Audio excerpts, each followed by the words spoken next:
Peace and love, Uncle Jasaneb Hatapu.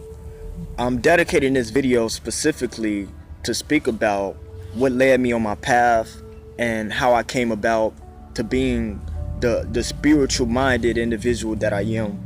And so basically, just to jump right into it, at a young age, maybe at a young age, maybe 6, 7, 8, you know, I had a speech impediment, learning disability, so they say, even though we know that they're all just labels.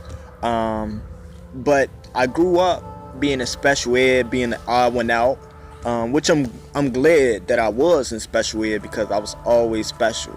And it's not that I had a problem, but it was more so that they had a problem in their inability to adapt to the way in which I needed to be taught. So it's just like when you have a child, you can have a child, two childs, and one child may learn different from the other. So sometimes you can't apply the same teaching method with one child and with both of them. Sometimes you have to switch it up because both childs are different. So that's the same thing that took place with me. Their intolerance and lack of patience. But just to jump forward, grew up, father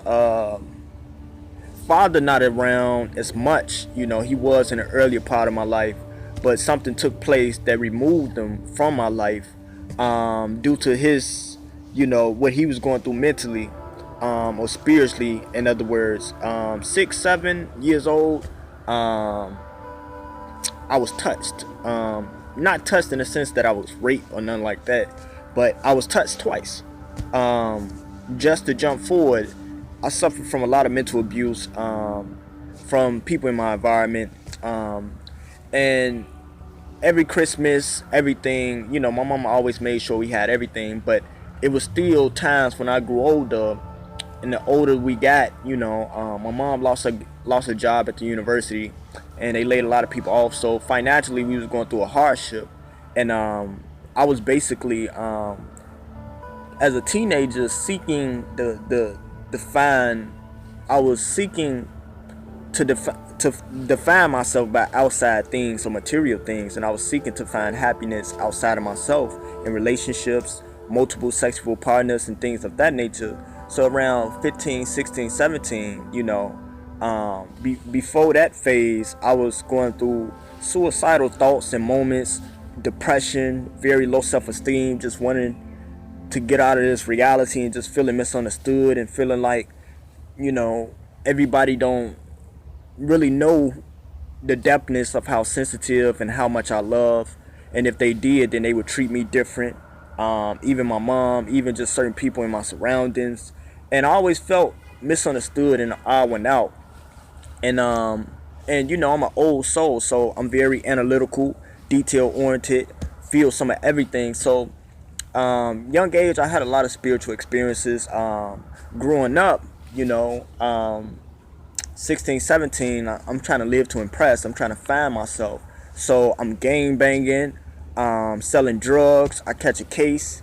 I used to be a fighter, because at a young age, I used to be nervous and have anxiety and be scared. So I always had up in my mind every single day that I was always working towards never being scared. So eventually, by the time I was turning 16, 17, a rare soul, when you a rare soul, I was always around older people from a young age. I was always in rare situations around rare people, around them dudes, you can say.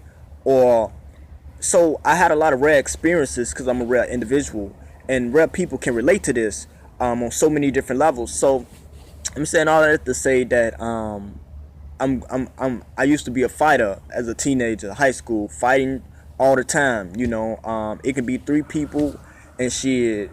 I'll be, they can be coming across the street at me and shit. I'm running towards them. I had that kind of mentality. I was, I'm fearless in a sense. And being fearless doesn't mean that I don't fear. It just means that I don't fear being in fear. And that even if I'm nervous, I still trust myself, and I know I only have one way to respond. So growing up, 17, I catch a case.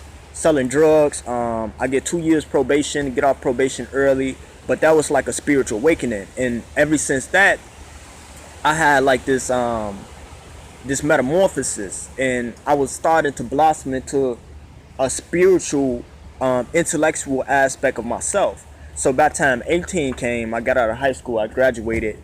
Um, I was up on this journey of self-educating myself.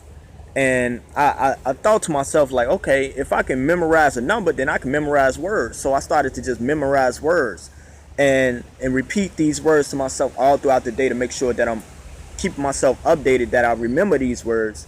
And then I ran across um, a conscious